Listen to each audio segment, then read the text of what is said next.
Houston Fire Captain John Carter, and this is my story.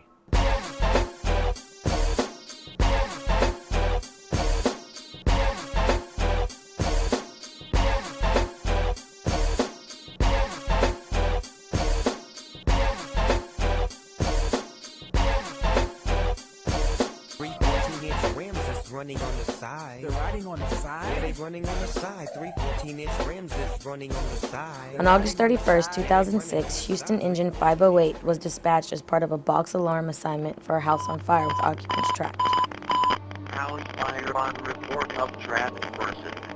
District Chief Aide, Engine 18, Engine 17, Engine 25, Engine 508, Ladder 8. In late August, we were responding to a house fire. As we cleared downtown, we were involved in a single vehicle rollover accident.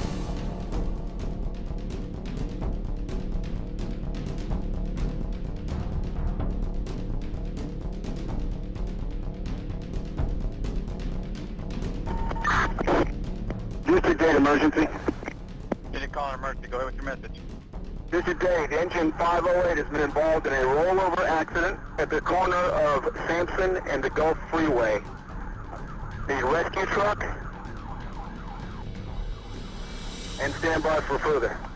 Engineer operator William Woods. As we got closer to the location, there was an update saying that there was children trapped, which again kicked my adrenaline up and everyone else's up a little bit more.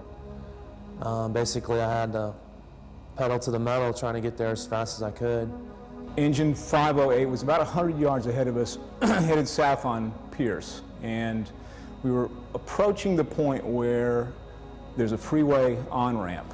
I think it's near Sauer there at the intersection. And I talked to the guy that was riding in the front seat with me, Mike Mathis.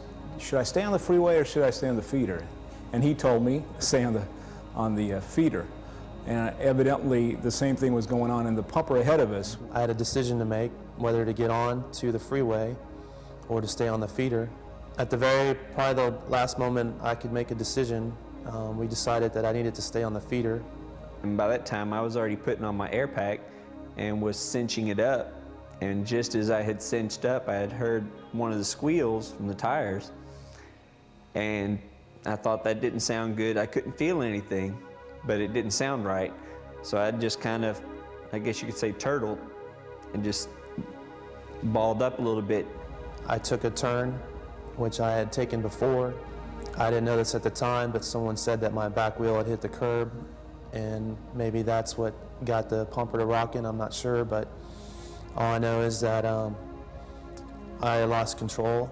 It quickly swerved to the right, and we could see it bouncing back and forth on the left and then the right set of tires, back and forth 2, 3, 4 times, almost as though the water was sloshing back and forth inside the pumper, making it tilt back and forth. I think there was probably about 3 or 4 corrections, and every time I tried to correct, I overcorrected, and we were getting more and more out of control.